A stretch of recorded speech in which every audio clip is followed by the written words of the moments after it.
back, excited to be recording on this today, and excited to get into some of the stories. So, do you want to introduce the first story we have for today? Sure. So we're gonna what who's not talking about tariffs right now, right? That's kind of the Seriously. hot topic and interesting. It just shifted yesterday, um, majorly back from, kind of through tariffs on every country in the world, it seemed like, and then um most of them wanted to come negotiate. So Trump was like, okay, pause on those, except for China, who's challenging us, which was to be expected, I think. So pretty much, I feel like if you are on the side where you're pro Trump, you're like, he's a genius. He planned this all along. If you are not a fan of him, you're kind of saying he got scared and pulled the tariffs back because the market went down. As somebody whose dad and brother, their literal job is to work with the market, they both are kind of like the market's an emotional reaction always for the first, period of time, and then it evens out, right? So after years Yeah. of being a part of that, you kind of don't freak out too much about it. Um, but they were kind of the I'm just kind of giving their analysis was just like let it shake out, right? It could go well or it could not, but it was reversible as we've seen, right? Like Trump can kind of say, "Hey, this isn't working. Yeah. Let's cut it." Um, And it reacts very quickly. It can exactly. go back up as quickly as it came back down. Yeah. Exactly, which is why you don't pull your money out when it's down. Um, But yeah, so that's kind of tariffs. Honestly, like I could probably talk about all the different perspectives for a while, and you would still probably feel the same way if you like Trump or you don't like Trump. That's kind of how people seem to really be gauging what they think of the strategy. So, um, but yeah, I'm hmm curious to hear if you've heard any analysis that you're like, this is the one for me. This is the analysis I think is right. That's a good question. I think that my favorite person on this topic, I don't listen to as much as I used to, has been Ben Shapiro this past week. Yeah, He's been both critical and supportive of Trump, which I think is probably the right place and kind of where I feel like I find myself landing. yeah, He basically breaks it down into two different possibilities, right? That there's one approach or strategy, which is that we are trying to get reciprocal tariffs, and we're trying to get our tariffs that other countries are imposing on us either lowered, or we're just going to match theirs and make some money for the country. But just that we have a lot of bad deals out there, which is to me the simplest argument to get behind. I don't understand uh, the derangement, or what's the word for basically holding two differing opinions at the same time. The cognitive dissonance on that, I think there's another word for it, but just essentially these people who hate America, right? And America is just, we're not the greatest country in the world. We suck. Our economy's tanking. Like everything's bad.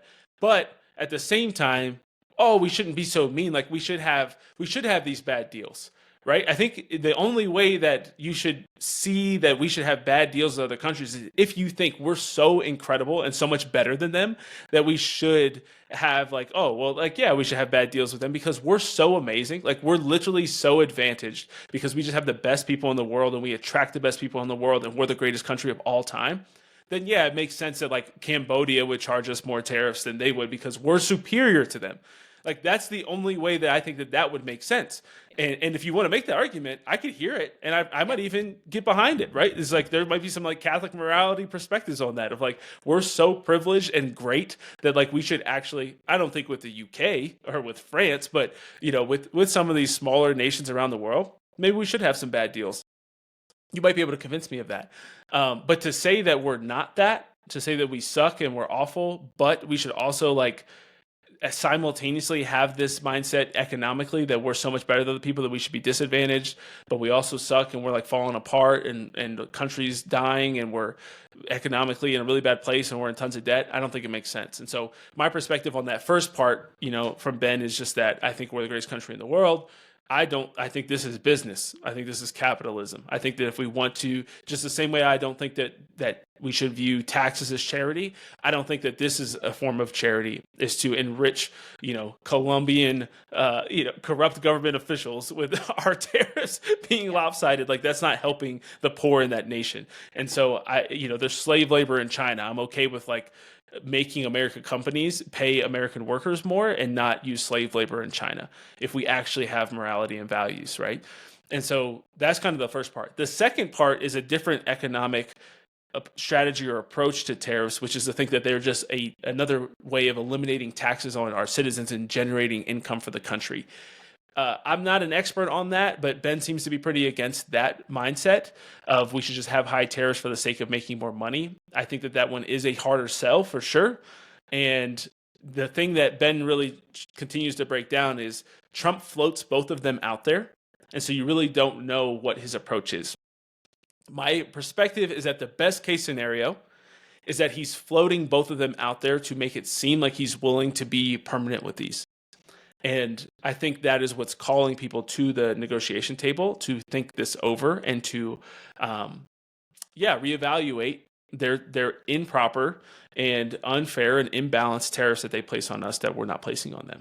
So those are kind of my general thoughts and where I think I stand. The upside and the downside of Trump are kind of the same, right? It's the unpredictability of what he's going to do. And that's seriously, the markets don't like that, but that has, helped us in Trump 1.0 with, with negotiating with foreign leaders. They don't know what he's going to do either, which I know that frustrates people, but it's like, it has its upsides for sure. The other thing I kind of think about it is he campaigned on this, right? Like we knew this was his thing. He was going to do tariffs. And so for the majority of the country to still vote for that means everybody was kind of thinking like, okay, he knows what he's doing. He's a businessman. Let him give it a shot. And so when I see everyone getting really squeamish, to me, it's kind of like he campaigned on this as like a pillar of his, strategic plan to get us out of debt. And so my thing is just give him a second, see if it works out. Now, I do think when he keeps throwing it back to like, oh, we did this at this point in history and it worked great to like fund our country. It was a different time. Like I don't find those comparable, right, like you said, as far as being like a huge source of income for us. It's a different world now. I just don't know if you can compare the two. So I think he throws that out there to try to like appeal to conservatives or like, the founding fathers did it, which is great. But there are things we can't replicate in the world today. So that I think it's kind of a weak excuse. I also wish he had been a little more clear of like, hey, it might hurt for a while. I don't think he conveyed that to the general public of like, hey, we might actually, to bring American jobs back here is a huge thing. That's not an overnight, like we're all going to be rich. Like that would take time and money and it might hurt for a while. And I think he's afraid to convey it because we are such an instant gratification society. But him saying every now and then, like, we might see a dip, but it'll go right back up. That's not enough to convey to people how much like this may hurt for a while. So I do wish he would have been a little more straightforward about it, but I don't know if people could have handled it if he was. So kind of a catch-22 there. Yeah, I think that's exactly right. And on Wednesday, I gave people some longer encouragement, but just to hit on some of my highlights from there, and you touched on this already too, is that you can't overreact to the things that are happening in the market. And, the people who are listening to us, the 80% are in that 18 to 35 range. And if you're investing in your 401k and your 401k dips, like it's a pretty safe bet that we're going to be a lot higher than this in 40 years. And so it really is not a time to panic, to take penalties, to freak out. And the other thing that I shared, because this is something that drives me absolutely insane, so I'm going to get on the soapbox again and probably get worked up again, is one thing that people always say, this drives me crazy, and there's a place for it, but people will say, oh, like the housing market, I'm gonna wait till the housing market crashes again because like this is unsustainable, and like I'm gonna wait till it crashes to get in the housing market. And I'm not a real estate agent, right? I have no pro or con other people investing in real estate. I plan to continue to. And the thing that a lot of people don't understand, the same thing goes with, when the stock market dips or when Bitcoin falls, I'm gonna invest. People don't anticipate or understand what it feels like to be in the red. And this is what it feels like, right? Like Bitcoin went to 110 and now it's down to around 75. Some people think it might drop as low as 60. And it's like, that is a great time to get in. But you see it on this just nosedive.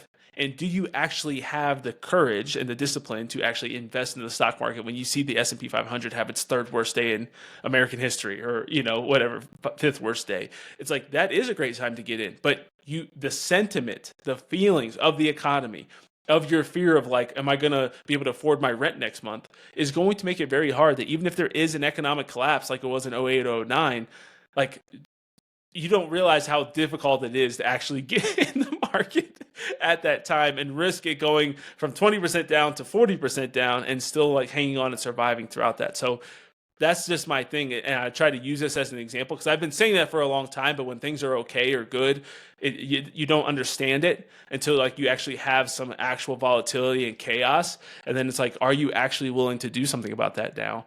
And maybe you are, maybe you're not, but I just think people overestimate how much courage they're going to have. We always do this with everything, right? Yeah. Overestimate how much courage we're going to have in the face of opportunity or opportunities to be courageous, let's say. Yeah. So, don't panic, don't freak out. Stay if you have a plan, stay on your plan. If you don't have a plan, that's probably why you're stressed and anxious.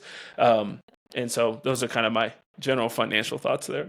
Yeah, I will say, we 08, 09, my dad was already in the financial planning business, so we went through all of that, and the people who stayed in are doing light years better than at the time. The ones that stuck it out and the ones that got out lost a lot of money.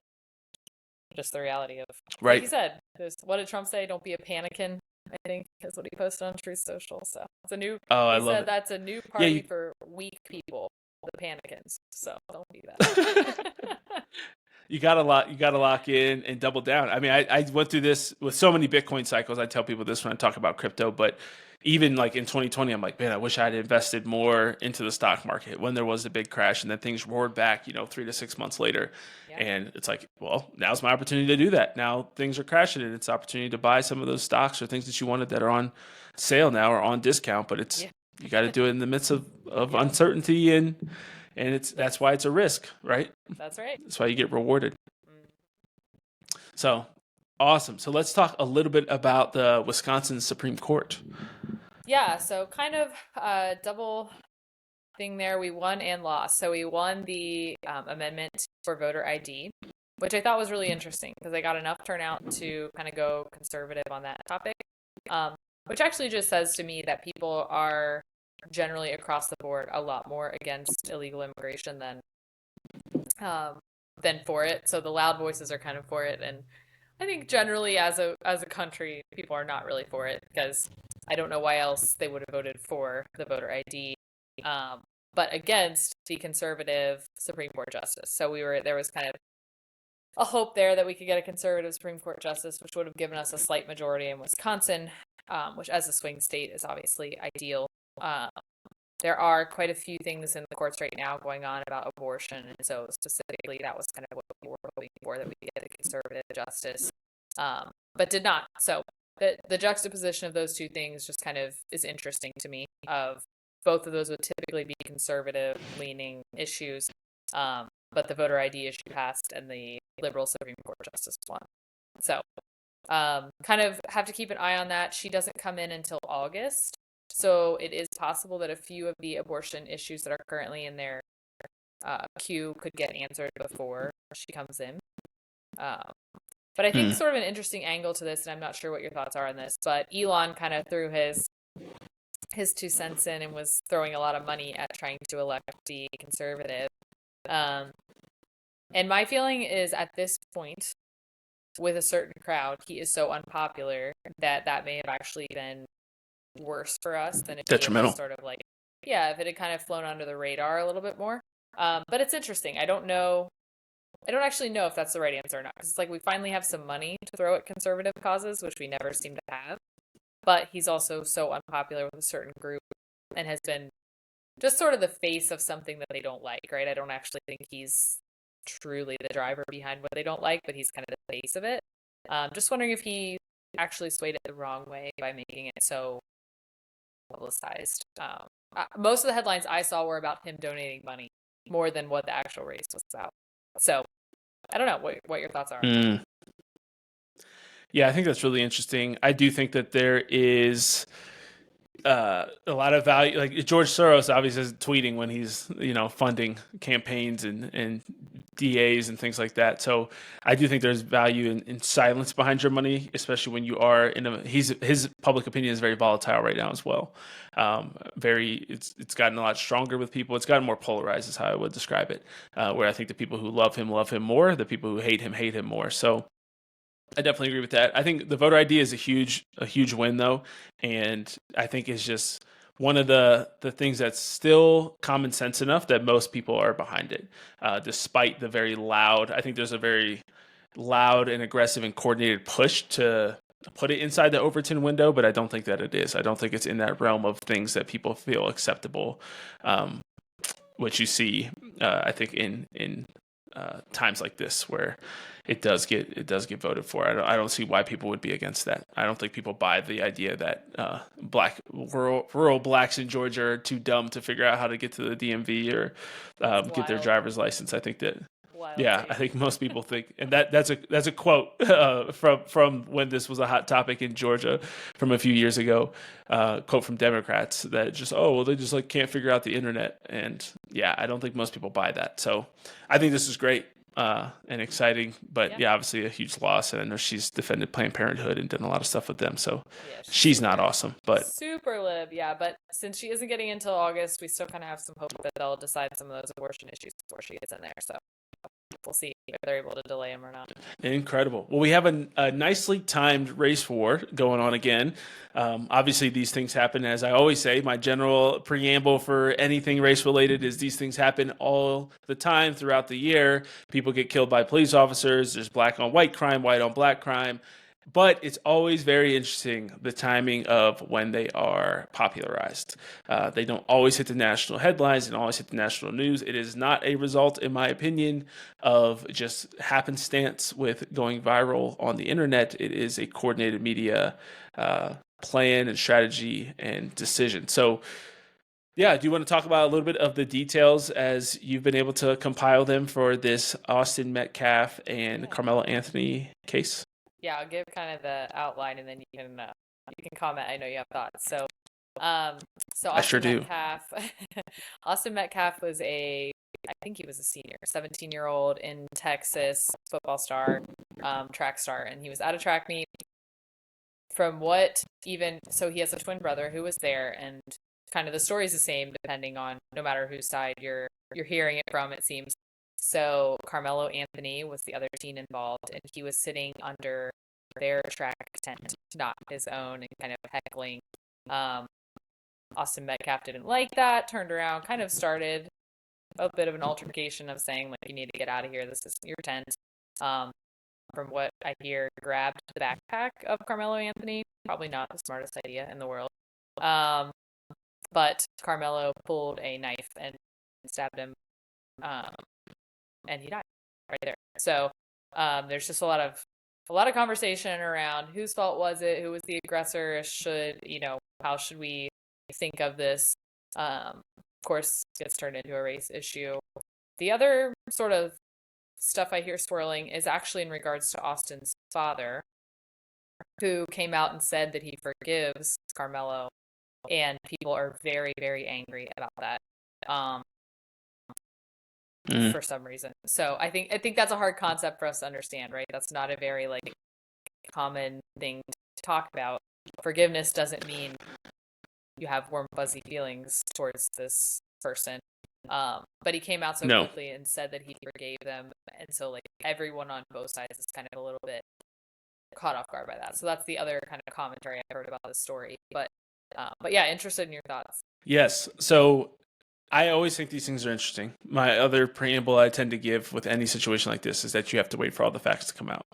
And I think we've gotten a good amount of them, but one of the articles that you put together for us, even his lawyer, even Carmelo Anthony's lawyer was like, I really don't know what happened yet. He was like, I think I have no reason to not believe it was self-defense, but he was like, I don't have all the information. Now, of course, that's what Anthony's lawyer is going to say because he has to go in there and defend him under self-defense.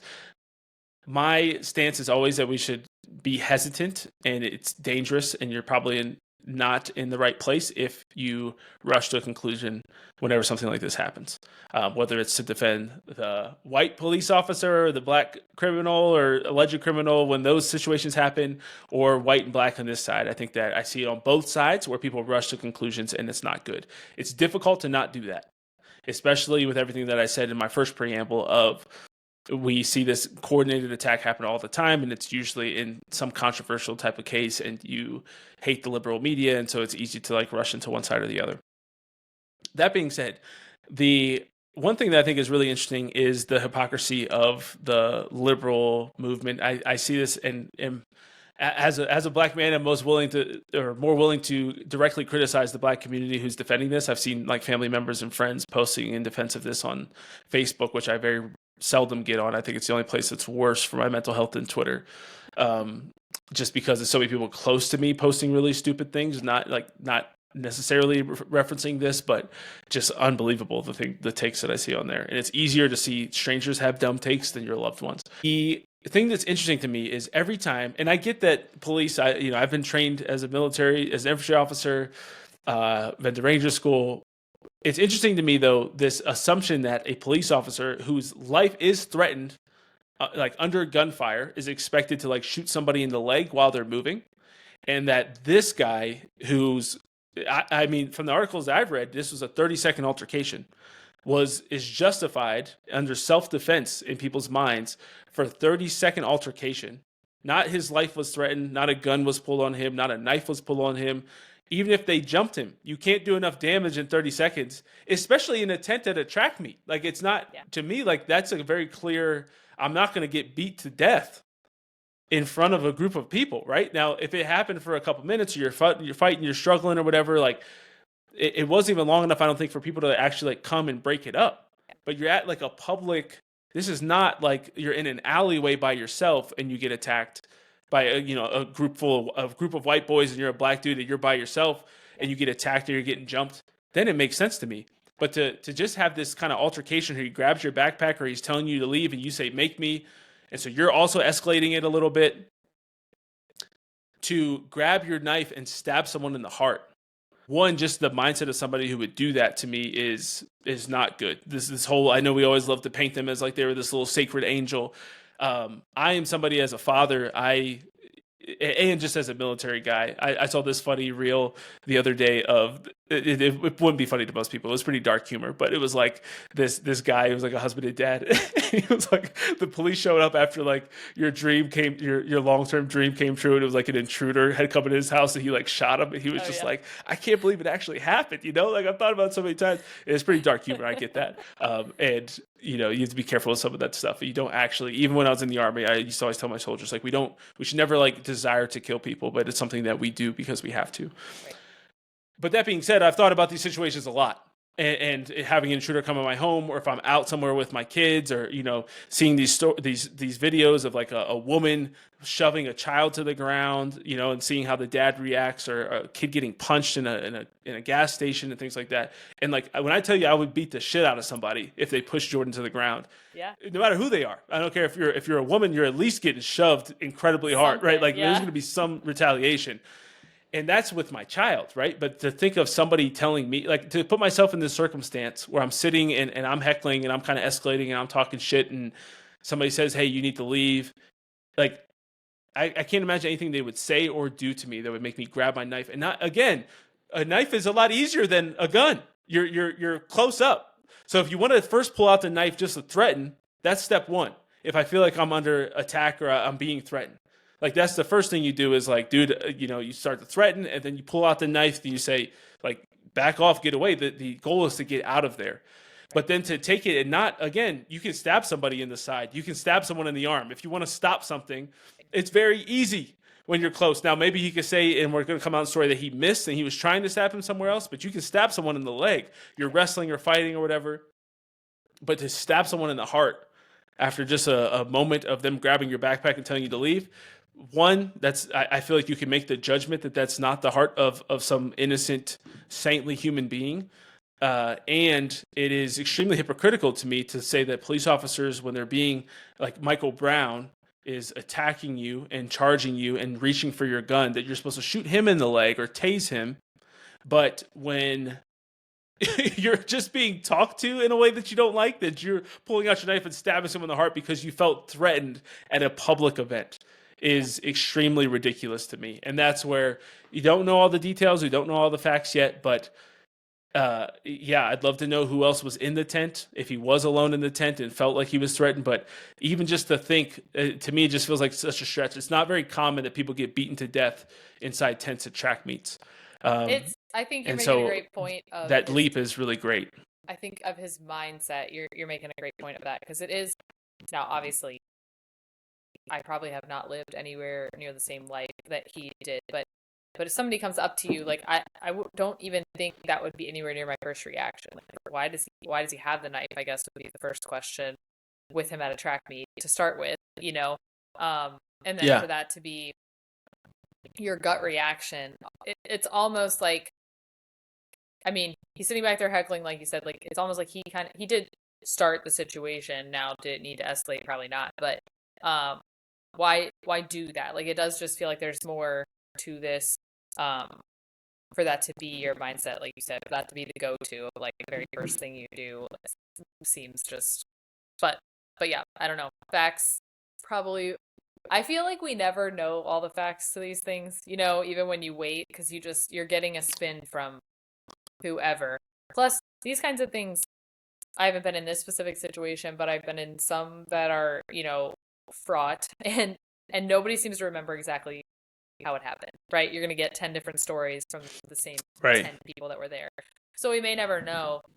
The most wild part to me was the GoFundMe page, where over like 2 days, yeah, $300,000. It's insane. I mean, you can't raise that for a kid dying of cancer. It's very interesting. Yes.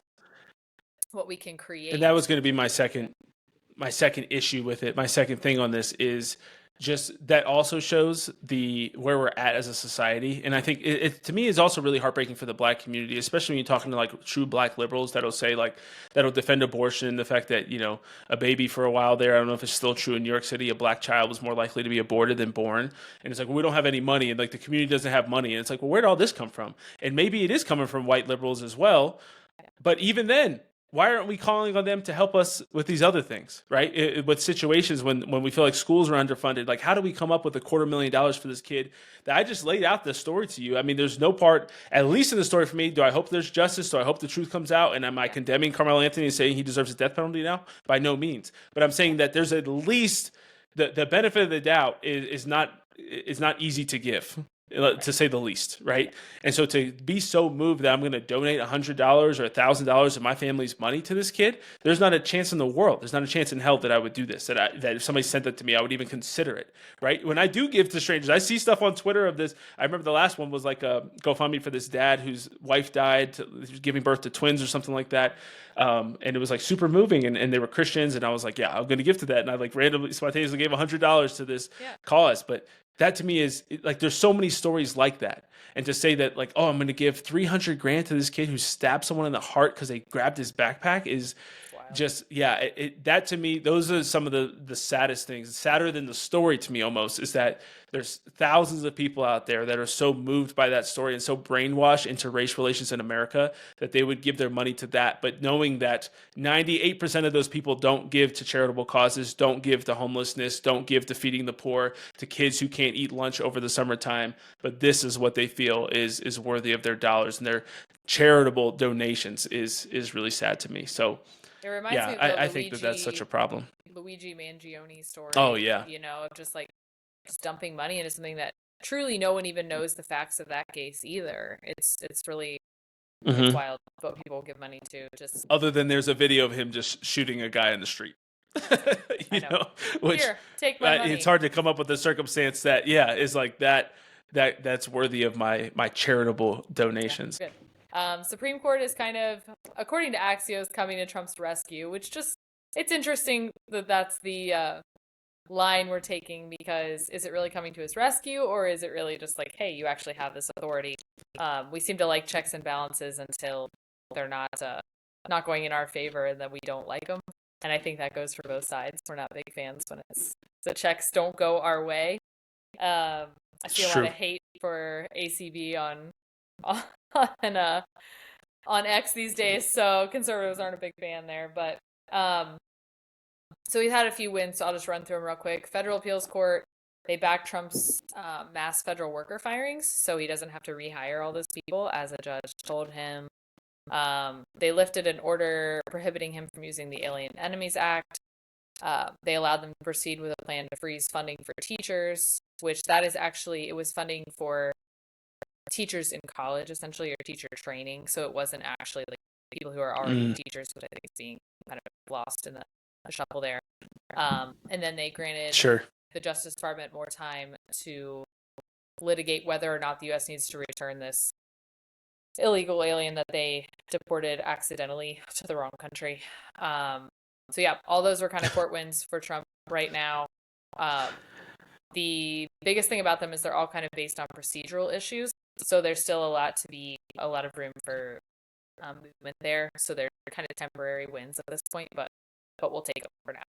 Yeah, I love it. Yeah, I think that's really good. It's funny to see the back and forth between the courts, but I loved your comments there on the balance of power. Nobody loves when it's not in your favor. Like everybody low-key wants the president to just be like a dictator and a king, no matter what side they're on, right? Everybody's mad at Biden because he blames the Supreme Court for not being able to do the college loans, and then people on the Republican side get mad when they don't support him blindly, and it's like, yeah, well, there's precedent and there's things for this. Like the government is supposed to move slow. He's trying to do a lot very quickly, and unfortunately for him and his agenda, sometimes he is not a king or a tyrant. And so there are going to be times where the brakes get pumped, and that probably isn't a bad thing for the sake of our country and stability. So yes, yeah, yeah. I think there's more checks and balances than people think. Like I think we're kind of like we've lost sight of that a little bit, but things do seem to get caught in the courts for a long time, which is a little frustrating, but that's there for a reason, right? Yep. Yeah, exactly. It's a big ship. Yes. So it should take some time to turn it yes. without capsizing. We hope, right? So our last story is USCCB, which ends their partnership with the U.S. government, the thing I found interesting about this story is that, yes, they lost funding to quite a few of their programs, but they still had funding to some of their programs, and they decided to end those as well due to the cutting of the other programs. So I thought that was kind of interesting because they're kind of making it like we just really had no choice. Now, maybe they don't think they could fund the staff or something along those lines, but I just found that interesting that they were like, well, if you're not going to do the whole thing, we're not going to do it at all. And then the Archbishop's statement said, we're just really not sure how we can perform this charitable work anymore. We're going to have to find a new way. And I just sort of thought that was interesting because I think the new way might just be like the old way where we fund it, right? Instead of the government. I think that's the only Right. option. And we're acting like that is not, we forgot that was a thing because I think we kind of did forget that. So yeah, that's what I find kind of interesting about that story of just, we're acting like this is unprecedented, but literally 50 years ago, this wasn't even on the table. So. Right. Yeah. That's the thing I think a lot of people have to realize. And going back to my point earlier about the fact that taxes are not charity, I think that's important for us to remember and to realize is that, yes, is it good to get these money? And is it good sometimes to get money by any means necessary to help people? Sometimes, but there's always strings attached to that. And there's always places for corruption and for leaks that I don't think we need to have. I think it's more of an inherent part of taking money from the government that doesn't have to be a part of taking money as charity, right? If we're raising the money, you can still have corruption. We've had a lot of corruption in the church and in nonprofits and things like that. I'm one for a lot of takes on nonprofits and the way that they use their money and they spend their money. I think we should be more have a closer eye on that as the donors. This is people funding nonprofits, funding your missionaries or whatever the thing might be, that you should have a pretty close look and you should understand your criteria for what you want to give to and make sure that they're abiding by that or they're living the lives and managing the money in ways that you think are prudent and good for the things that you're giving to. But the other thing with that is I had a call this morning with a priest in Canada And he reminded me, I knew this, but the schools in Canada are all government funded. And the grade schools, this is what's interesting. If I understood him correctly, and I didn't do any like legal research on this, but from what he was explaining to me, the grade schools in Canada are allowed to kind of have more restrictions on admissions, where high schools are forced essentially to be open admission. What's the result of that is one, almost none of the schools in Canada can afford Hallow. So even though they're government funded, they don't have more money. They actually have less money than a lot of American schools, and they pay less for it. Like we charge them a little bit less than a 1-to-1 ratio of Canadian to US dollars. The Canadian dollar is absolute trash. And so that doesn't help them that it's, 70 cents every American dollar. And ours isn't even the strongest currency in the world anymore. And so like the British pound gets a better conversion rate because theirs is actually worth more than ours. But the Canadian dollar is like 70 cents to every dollar. And they have less money to afford a lot of these things for faith formation for their students. But then the high schools, he was telling me, are somewhere around the range of 20% Catholic. The grade schools are in kind of the 60 to 70% range. But just to give context, like when we talk to schools in the US that are 50% Catholic, it's like shockingly low. Right, like I think the average, even for high schools, is probably in like the 80% range. Grade schools is like 95%, 90%. You're talking about some pretty high numbers. But 20%, I've come across maybe in years of talking to hundreds of schools, maybe one or two that are in the 25% range, and they're usually like very mission oriented and not really like focused on forming Catholics. Like that's intentionally what they do, but to have like a nationwide or at least a region wide average for high schools to be 20% Catholic is pretty crazy. It's pretty insane. And so it's when schools, you have other countries that do this where their schools are funded by the government, just like we see with public schools. You're basically becoming a public school under the guise of Catholicism, which is even worse than we already have in the American system, where you have people who are going to these Catholic schools. They're like, oh, I went to Catholic school, and they give you the worst theology take you ever heard in your life. That's even heightened when you have people that are going to government-funded schools that are Catholic, and then they're going out in the world and thinking they know everything about Catholicism, Christianity, and Christ himself. And so that's all really bad. And I think similarly, we need to be funding charity, and we need to lower taxes, like not having tax money going into charities, but just, I don't think any nonprofit should be receiving money from the government. I don't understand the purpose of that. That's not the government's role. The government's role is to keep us safe, to settle disputes between us, right? And to manage specific parts of society, keeping us structured and in order, and to work in foreign affairs. But it's not meant to be the charity arm of society. Is not meant to be the government. I don't think any nonprofit really should be receiving money from the government. Right. I think you hit like the key point there, which is, and this is sort of like when I've been having conversations with people, this is the question I've been asking, like, is it working? Has it helped? Have things gotten better? Like take the welfare state, for instance, like have that, one of the talking points they use to say like we need money is like, actually there's more homeless now. There's more single moms now. There's more. And it's like, right. Well, why did that happen though? Right. Like, so is what you're doing helping? Like, should we just keep throwing money at it because it's obviously going so well?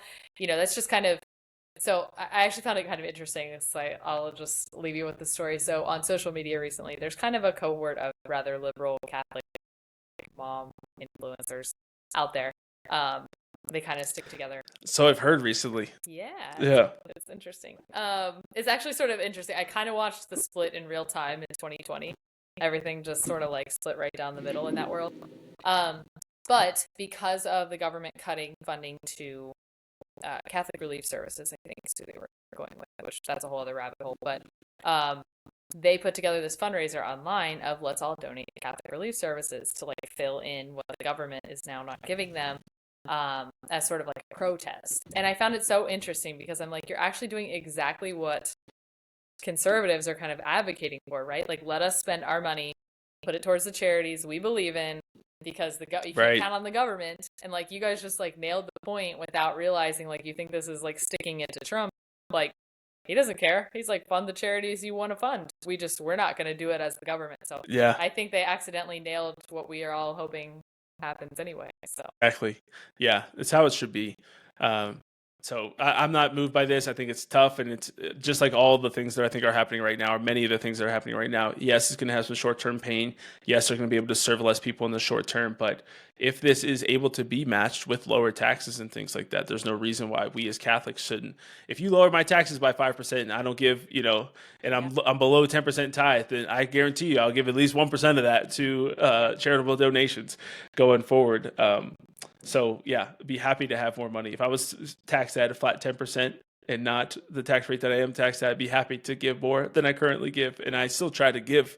I'm not saying that we should wait until we have lower taxes to give. Like, we're giving, but we would all give more if we weren't being taxed to death constantly on every angle. The dollars we have were being taxed 7 times before we die. So insane, right? if we could get rid of that, then we'd be able to do a lot more, and we'd be able to actually help people in our community and have local charity, which is how it's meant to be. Amazing. Well, Bridget, thank you so much for today. Great to be back with you. Yes. Excited to record with you again in a couple of weeks. And thank you, everybody, for tuning in today. If you enjoyed this episode, subscribe to our YouTube channel, subscribe to the podcast so you can keep up to date with the news with us. Our goal is to stay on top of the bad news and give it to you in consolidated time frames so you don't have to be tracking these crazy stories every single day. So thanks for listening today. God bless you. We'll see you next time.